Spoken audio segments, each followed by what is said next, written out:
राधे राधे दोस्तों, हम आपकी तितली। कैसे हैं आप लोग? भाई हम तो एकदम ठीक हैं, और हो भी क्यों ना।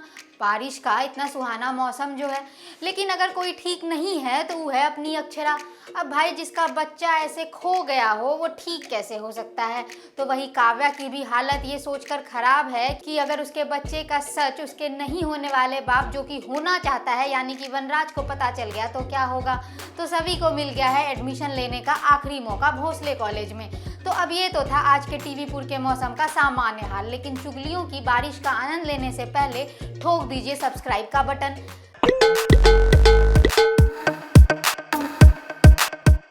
तो चलिए सबसे पहले शुरुआत करते हैं जगत दुलारी अनुपमा के घर से। शाह हाउस में खुशियों की बारिश हो रही है। अरे काव्या की गोद भराई का फंक्शन जो चल रहा है, गोद भराई के फंक्शन को सभी एंजॉय करते नजर आ रहे हैं। नाच गाने का माहौल है कि बीच में अधिक और पाखी अपने कमरे में जाते हैं। अधिक पाखी से अनुज के ऑफिस ज्वाइन करने के फैसले को लेकर सवाल करता है और दोनों के बीच कहासुनी हो जाती है। इसके बाद गुस्से में तिलमिलाया अधिक पाखी को एक थप्पड़ जड़ देता है। बदले में पाखी भी अधिक को मारने के लिए हाथ उठाती है। भाई अपनी लड़की किसी से कम थोड़ी है। लेकिन तब तक वहाँ पे बा आ जाती है। बा को आते देख अधिक इतनी जल्दी रंग बदलकर बेचारा बन जाता है कि भाई गिरगिट को भी शर्म आ जाए। और बा को लगता है कि पाखी अधिक पर हाथ उठा रही थी, फिर क्या था, बा पाखी को खूब सुनाती है। लेकिन पाखी भी अनुपमा की बेटी है, उसने अधिक को सबक सिखाने के लिए कमर कस ली है। उधर गुरु माँ मालती देवी भी कमरे में खुद को बंद कर अपने अतीत को याद करती है। मालती देवी के अतीत में उसका एक बेटा होता है जिसका नाम पंडित जी अ अक्षर से रखने का सुझाव देते हैं। हालांकि बच्चे के होने से मालती खुश नहीं है, क्योंकि ये बच्चा उसे नहीं उसके पति को चाहिए था। मालती को तो अपने सपने पूरे करने थे। ऐसे में मालती ने अपने बच्चे और सपने में सपने को चुना। अपने 2 दिन के बच्चे को पति के पास छोड़ मालती निकल पड़ी अपने सपनों को साकार करने। लेकिन अब अनुपमा को अपने बच्चे और सपने में बच्चों को चुनता देख मालती देवी के हरे हो गए हैं पुराने जख्म, और शायद अनुज ही है उसके दर्द का मरहम। तो वहीं शो में अब काव्या खोलेगी अपने बच्चे का राज जो सुन लेगा वनराज।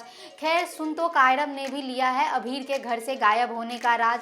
दरअसल होता ये है कि मुस्कान और कायरव पहुंच जाते हैं बिरला हाउस और मंजरी अभिमन्यु से हाथ जोड़कर रिक्वेस्ट करते हैं।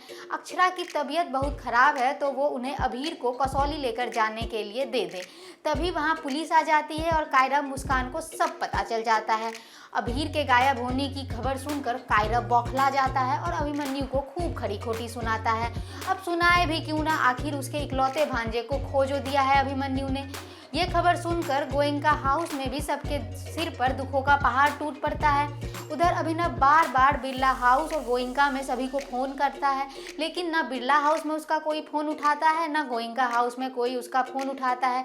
फिर आखिर में सुरेखा फोन उठाकर जैसे तैसे बात को संभाल लेती है।